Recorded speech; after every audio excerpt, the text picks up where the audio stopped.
Hello বন্ধুরা, আজকে তোমাদের মাঝে এসেছি একটি ভয়ঙ্কর টানেলের গল্প নিয়ে। জঙ্গলের মাঝখানে এই টানেলটি প্রায় ২০ বছর যাবৎ পরিত্যক্ত হয়ে পড়ে আছে। ভুল করেও যদি কেউ এই টানেলের ভেতরে প্রবেশ করে তাহলে সে সেখান থেকে জীবিত বের হতে পারে না, কারণ এই টানেলে রয়েছে একটি ভয়ঙ্কর ক্রিয়েচার। ৫ জন শিক্ষার্থী অ্যাডভেঞ্চারে বের হয় আর তারা এই টানেলে এসে আটকে পড়ে। তো তাদের শেষ পরিণতি কি হয় দেখতে আমাদের সাথেই থাকো। মুভির শুরুতে আমরা একটি ছেলেকে দেখতে পাই, জঙ্গলের মাঝখান দিয়ে দৌড়াচ্ছিল। হঠাৎ সে একটি জায়গায় এসে থামে আর তখন আমরা তার ফেস দেখতে পাই এবং সেই সাথে এটা লক্ষ্য করা যায় যে ছেলেটি ভয়ঙ্কর কিছু একটা দেখে দৌড়াচ্ছিল। সিন সেখানেই কাট হয়। পরবর্তী সিনে আমরা দেখতে পাই কয়েকজন স্টুডেন্ট একটি বাসে করে অ্যাডভেঞ্চারে বের হয়। বাসের ড্রাইভার ছিল জোসেফ নামে একজন ব্যক্তি। তো পিকনিকে গেলে যেরকম আনন্দ করে তারাও সেরকম আনন্দ করেই যাচ্ছিল।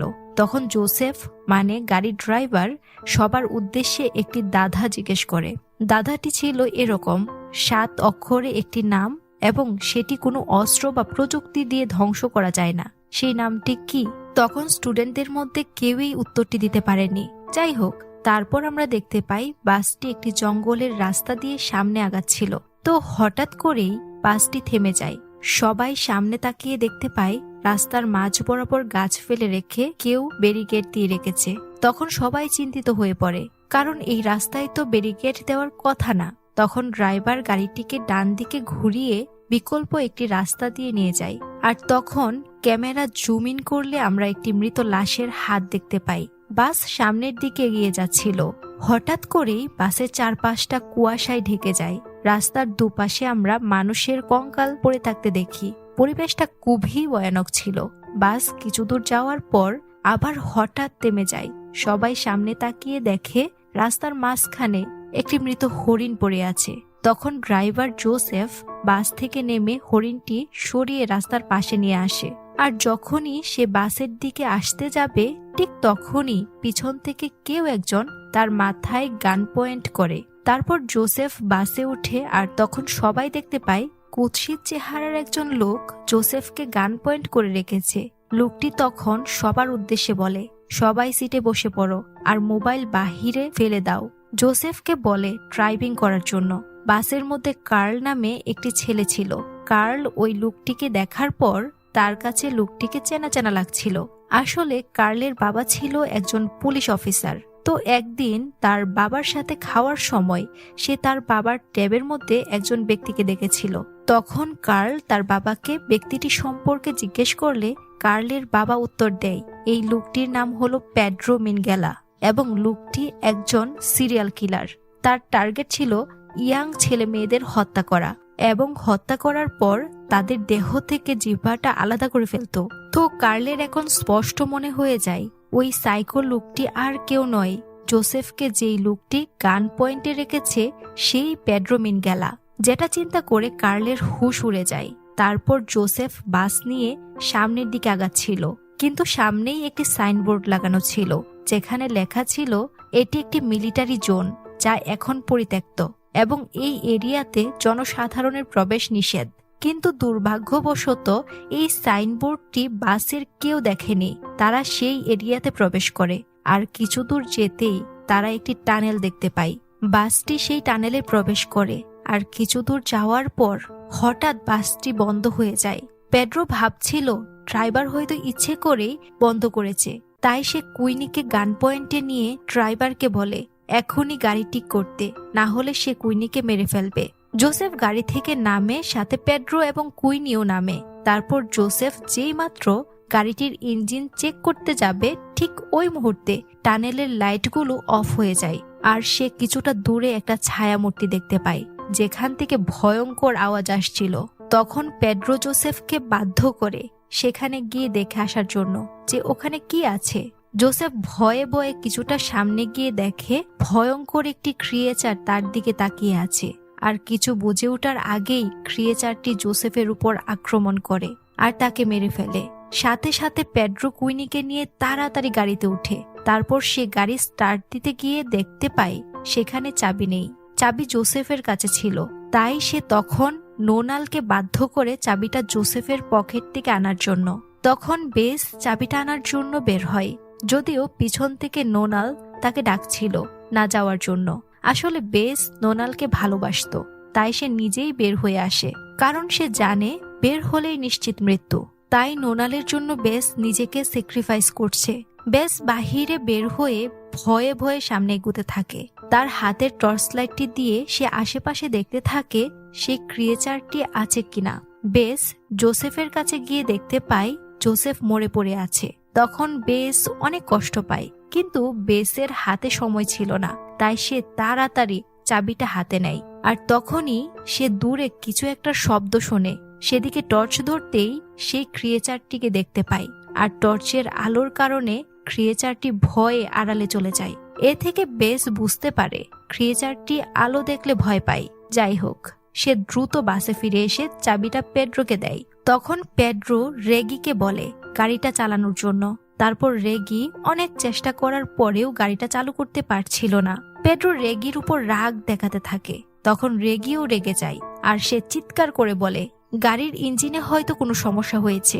কিন্তু সেই সাইকো লোকটি কোনো কথা শুনছিল না। তাই তখন রেগির সাথে তার মারামারি শুরু হয়ে যায়। আর মারামারির এক পর্যায়ে পেড্রোর হাত থেকে পিস্তলটি নিচে পড়ে যায়। তখন সুযোগ বুঝে রেগি সেই পিস্তলটি হাতে নিয়ে পেড্রোকে গান পয়েন্টে নিয়ে আসে। তখন সাইকো লোকটি রেগিকে বলে তুমি আমাকে গুলি করতে পারবে না, কারণ সেই সাহসটুকু তোমার মধ্যে নেই। আমি তোমার জায়গায় হলে এতক্ষণ শুট করে দিতাম। রেগি তাকে গুলি করতে যাবেই ঠিক ওই মুহূর্তে হঠাৎ তারা বাসের ছাদের উপর সেই ক্রিয়েচারটির হাঁটার শব্দ শুনতে পায়। তখন রেগি উপরের দিকে তাকাতেই পেড্রো তার হাত থেকে পিস্তলটি নিয়ে নেয়। তারপর সে বাহিরে এসে ক্রিয়েচারটিকে জোরে জোরে বলতে থাকে সাহস থাকলে সামনে এসো, অন্ধকারে লুকিয়ে আছো কেন। পেড্রো হঠাৎ উপরের দিকে তাকাতেই তার মুখে একটি ভয়ের হাসি ফুটে ওঠে। আর মুহূর্তের মধ্যেই সেই ক্রিয়েচারটি পেড্রোর শরীর থেকে তার মাথাটি আলাদা করে ফেলে। ভিতর থেকে বাচ্চারা এসব দেখে ভয়ে কাঁপতে শুরু করে। তারপর সেই ক্রিয়েচার বাসের মধ্যে ঢুকতে শুরু করে। ক্রিয়েচারের পচা গলা হাত এবং তার ভয়ঙ্কর বিভৎস চেহারা দেখে সবাই ভয়ে বাসের পিছনের দিকে যেতে থাকে। তারপর তারা পিছনের দরজা দিয়ে বের হওয়ার চেষ্টা করছিল, কিন্তু দরজাটা লক হয়ে যাওয়ায় তারা বের হতে পারছিল না। ক্রিয়েচারটি ধীরে ধীরে তাদের দিকে আগাচ্ছিল। তখন হঠাৎ বেসের মনে পড়ে যায় ক্রিয়েচার তো আলো দেখলে ভয় পায়। তাই সে ক্রিয়েচারের দিকে টর্চ লাইটের আলো ধরতেই ভয়ে ক্রিয়েচারটি পিছনে সরে যেতে থাকে। বিষয়টা বুঝতে পেরে রেগি তার কাছ থেকে টর্চটি নিয়ে সে ক্রিয়েচারকে ভয় দেখাতে থাকে। আর ওই সুযোগে কার্ল জোরে ধাক্কা দিয়ে দরজাটি খুলে ফেলে। তারপর তারা সবাই টানেলের ভিতরে দৌড়াতে থাকে। দৌড়াতে দৌড়াতে তারা একটি বাংকারে ঢুকে যায়। বাংকারে একটি রুমের মধ্যে তারা আশ্রয় নেয়। তারপর তারা সেখানে একটি ম্যাপ খুঁজে পায়, যে ম্যাপের মধ্যে তারা পুরো টানেলের বিষয়ে বিস্তারিত জানতে পারে। সেই ম্যাপের মধ্যে তারা একটি জেনারেটর রুম দেখতে পায়। তারপর বেস এবং নোনাল সিদ্ধান্ত নেয় তারা জেনারেটর রুমে গিয়ে জেনারেটরের লাইনটি অন করবে। তারপর তারা সবাই নিরাপদে এখান থেকে বের হবে। বেস এবং নোনাল টর্চ সাথে নিয়ে বেরিয়ে পড়ে এবং ম্যাপ দেখে জেনারেটরের রুমটি খুঁজতে থাকে। তো খুঁজতে খুঁজতে তারা একটি অত্যাধুনিক মেশিন দেখতে পায়, যে মেশিনটির চারপাশে আলো জ্বালানোর ব্যবস্থা ছিল। অর্থাৎ এই মেশিনটি দেখে নোনাল বুঝতে পারে কেউ একজন এই ক্রিয়েচারটিকে মারার জন্য হয়তো এই মেশিনটি তৈরি করেছিল। যাই হোক, তারা দুজন আবার সামনের দিকে যেতে থাকে এবং কিছু দূর যেতেই তারা একটি ডেড বডি দেখতে পায়। বেশ কিছুটা ভয় পেয়ে গেলে নোনাল তাকে সাহস দেয়। তারপর তারা আবার হাঁটতে থাকে এবং ফাইনালি তারা সেই জেনারেটরের রুমটি দেখতে পায়। অপরদিকে আমরা দেখতে পাই কুইনি ওয়াশরুমে যাবে, তাই রেগি তাকে সাথে নিয়ে রুমের বাইরে আসে। আর সে কিছুটা দূরে দাঁড়িয়ে কুইনির জন্য অপেক্ষা করতে থাকে। কুইনির ওয়াশরুম শেষ হলে তার কাছে আসবে, কিন্তু অনেকক্ষণ পার হয়ে যাওয়ার পরেও কুইনি যখন আসছে না, তখন সে পিছনে গিয়ে দেখে সেখানে কুইনি নেই। তখন সে পাগলের মতো তাকে খুঁজতে থাকে। অবশেষে তাকে না পেয়ে সে রুমে আসে আর কার্লকে বিষয়টা বলে। তখন কার্ল এবং রেগি মশাল হাতে নিয়ে আবার বের হয় কুইনিকে খুঁজতে। তারপর ফাইনালি তারা কুইনিকে আহত অবস্থায় খুঁজে পায় এবং সেই ক্রিয়েচারটি যখন তাকে আঘাত করতে যাবে ঠিক ওই মুহূর্তে রেগি মশাল দিয়ে ক্রিয়েচারের উপর হামলা করার চেষ্টা করে, আর ওই সুযোগে কার্ল কুইনিকে তুলে নেয় আর তারা দৌড়াতে থাকে। কিছু দূর সামনে আসার পর তারা খেয়াল করে রেগি তাদের সাথে নেই। তখন কার্ল এবং কুইনি রেগিকে খুঁজতে থাকে। তো তারা আবার আগের জায়গায় ফিরে আসলে দেখতে পায় সেই ক্রিয়েচারটি রেগিকে ধরে ফেলেছে। আসলে রেগির হাতে যে মশালটি ছিল সেই মশালটি ক্রিয়েচার জাকি দিয়ে ফেলে দিয়েছিল, আর দুর্ভাগ্যবশত মশালটি পানির মধ্যে পড়ে যাওয়ায় সাথে সাথে সেটি নিভে যায়। আর এই কারণেই ক্রিয়েচার রেগিকে ধরে ফেলে। তারপর আমরা ক্রিয়েচারকে দেখতে পাই যার মুখ থেকে রক্ত পড়ছিল রেগির মুখে, এবং সে যখনই রেগিকে কামড় দিতে যাবে ঠিক ওই মুহূর্তে টানেলের লাইনগুলো জ্বলে ওঠে। তখন ক্রিয়েচার ভয়ে এখান থেকে পালিয়ে যায়। তারপর রেগি বুঝতে পারে তার বন্ধুরা সেই জেনারেটরের রুমটি খুঁজে পেয়েছে এবং তারা জেনারেটর অন করেছে।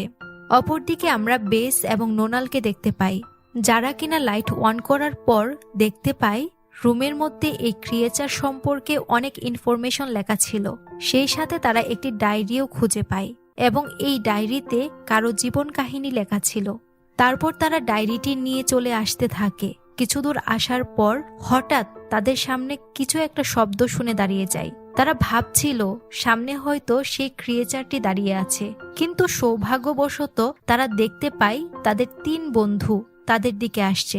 তারা একে অপরকে দেখে খুবই খুশি হয়। তারপর নোনাল রেগিকে ডায়েরিটা দেয় আর বলে এই ডায়েরিতে ক্রিয়েচার সম্পর্কে অনেক কিছু লেখা আছে। তারপর তারা সবাই রুমে চলে আসে আর ডায়েরিটি পড়ে জানতে পারে ডায়েরিটির মালিকের নাম গিউলিউ। 2000 সালে মানে আজ থেকে প্রায় 20 বছর আগে গিউলিউ তার বোন ইসাবেলকে সাথে নিয়ে এই জঙ্গলে এসেছিল অ্যাডভেঞ্চারে। তো তারা হাঁটতে হাঁটতে এই টানেলের কাছে চলে আসে। তারপর ইসাবেল টানেলের ভিতরে ঢুকে আর গিউলিউ বাহিরে দাঁড়িয়ে ম্যাপ দেখছিল। তো হঠাৎই সে শুনতে পায় টানেলের ভিতরে তার বোন জোরে জোরে চিৎকার করছে, মানে কিছু একটা তার বোনের উপর আক্রমণ করেছে আর তাকে সেখানেই মেরে ফেলেছে। গিউলিউ খুবই ভয় পেয়ে যায় এবং সে পেছনের দিকে দৌড়াতে থাকে। দৌড়াতে দৌড়াতে সে একটি জায়গায় এসে থামে। মুভির প্রথম দৃশ্যে আমরা যে ছেলেটিকে দেখেছিলাম এই গিউলিউ ছিল সেই ছেলে। গিউলিউ তার বোনকে হারিয়ে খুবই কষ্ট পায় এবং সে তার বোনের সাথে ঘটে যাওয়া এই নির্মম ঘটনাটি সে কিছুতেই ভুলতে পারছিল না। তাই সে তার বোনের হত্যার প্রতিশোধ নেওয়ার জন্যই এই ক্রিয়েচারের বিরুদ্ধে একাই লড়াই করে, এবং সেই মেশিনটি গিউলিউই তৈরি করেছিল ক্রিয়েচারকে মারার জন্য। কিন্তু অনেক চেষ্টা করার পরেও সে এই ক্রিয়েচারটিকে মারতে পারেনি, বরং ক্রিয়েচারের হাতেই তার মৃত্যু হয়েছিল। যাই হোক, তারা ডায়েরিটি পড়ে আরো জানতে পারে এই ক্রিয়েচারের হাতে যার রক্ত একবার লেগে যায় সে তাকে না মারা পর্যন্ত থামে না। তখন সবাই কুইনির দিকে তাকায়, কারণ কুইনির ঘাড়ে সেই ক্রিয়েচারের আঁচড়ের দাগ ছিল। তখন কুইনি বলে, আমার একার জন্য তোমাদের বিপদে পড়া ঠিক হবে না, তাই তোমরা সবাই এখান থেকে নিরাপদে বের হয়ে পড়ো। কিন্তু বাকি 4 জন বন্ধু তারা সবাই বলছিল তারা কেউ কুইনিকে একা রেখে যাবে না, দরকার হয় তারা সবাই মিলে এই ক্রিয়েচারের বিরুদ্ধে লড়াই করবে। গিউলিউ যে কাজটি করতে পারেনি তারা সেটি সম্পূর্ণ করবে। তারপর তারা সবাই মিলে এই মেশিনটি মেরামত করে এবং সেটা ঠিক করে ফেলে। এরপর তারা ক্রিয়েচারের জন্য একটি ফাঁদ তৈরি করে। কুইনির রক্তমাখা সেই জামাটি মেশিনের কাছাকাছি রাখবে আর জেনারেটরের সুইচটি অফ করে তারা সবাই লুকিয়ে পড়বে। ক্রিয়েচার যখন এখানে আসবে তখন বেস জেনারেটরের সুইচটি অন করে দিবে আর প্রচন্ড লাইটের আলোতে ক্রিয়েচারটি মারা যাবে, আর ওই সুযোগে তারা সবাই নিরাপদে ফিরে আসবে। এরপর রাতের বেলা তারা সবাই ক্রিয়েচারের জন্য অপেক্ষা করছিল। তো হঠাৎ তারা ক্রিয়েচারটিকে দেখতে পায়। ক্রিয়েচারটি ছিল খুবই চালাক। সে কুইনির জামা দেখে বুঝতে পারে এখানে কুইনি নেই। তখন সে কুইনিকে খুঁজতে থাকে। ওইদিকে বেস যখন জেনারেটরের সুইচটি অন করতে যাবে তখন সে দেখতে পায় সুইচটি জ্যাম হয়ে গেছে, যার ফলে সে অন করতে পারছিল না। ক্রিয়েচার কুইনিকে খুঁজতে খুঁজতে তার রুমের সামনে চলে আসে। তখন দূর থেকে রেগি শব্দ করলে ক্রিয়েচার ওই দিকে যেতে থাকে। রেগি মূলত কুইনিকে বাঁচাতে এই কাজটি করেছে। ক্রিয়েচারটি যখন রেগিকে আক্রমণ করতে যাবে তখন কিছুটা দূরে দাঁড়িয়ে নোনাল শব্দ করে। তখন ক্রিয়েচার রেগিকে ছেড়ে সেই দিকে যেতে থাকে। আর হঠাৎ কার্ল একটি ছুরি দিয়ে ক্রিয়েচারের পেটে আঘাত করে, কিন্তু আশ্চর্যের বিষয় ক্রিয়েচারটি মরছিল না। তারপর সেই ক্রিয়েচার যখন কার্লকে পাল্টা আক্রমণ করতে যাবে, ঠিক ওই মুহূর্তে বেস জেনারেটরের লাইনটি চালু করে দেয়। আর সাথে সাথে চারদিকে আলোকিত হয়ে গেলে ক্রিয়েচারটি দিশেহারা হয়ে যায়। আর ওই সুযোগে বেস এবং কুইনি দৌড়াতে দৌড়াতে টানেলের বাইরে চলে আসে। ক্রিয়েচারটি কুইনিকে ধরার জন্য তাদের পিছন পিছন সেই টানেলের শেষ মাথায় চলে আসে, কিন্তু সে টানেল থেকে বের হতে পারছিল না, কারণ বাহিরে তখন সূর্যের আলো ছিল। তখন কুইনি টানেলের ভিতরে তাকিয়ে দেখে কার্ল, নোনাল এবং রেগি মশাল হাতে তাদের দিকে দৌড়ে আসছিল। তখন তারা টানেল থেকে বের হওয়ার সময় সেই ক্রিয়েচারের শরীরে আগুন ধরিয়ে দেয়, আর ক্রিয়েচারটি সেখানেই মারা যায়। তারা 5 জন নিরাপদে সেখান থেকে চলে আসে। আর তখন তারা জোসেফের দেওয়া সেই দাধার মানেটা বুঝতে পারে। তো জোসেফ যে তাদের 7 অক্ষরের নাম জিজ্ঞেস করেছিল, সেই নামটা ছিল কারেজ, মানে সাহস। অর্থাৎ আজকে তারা সাহসিকতার সাথে এই ক্রিয়েচারের বিরুদ্ধে লড়াই করেছে, যার ফলে তারা জয়ী হয়ে ফিরে এসেছে। আর যদি তারা ভয় পেত, তাহলে হয়তো তারা আর কখনোই এই টানেল থেকে বের হতে পারত না। আর এই দৃশ্যের মধ্য দিয়েই মুভিটি শেষ হয়। তো বন্ধুরা, ভিডিওটি কেমন লাগলো অবশ্যই কমেন্টে জানাবে এবং সাবস্ক্রাইব করে আমাদের পাশে থাকবে। ধন্যবাদ।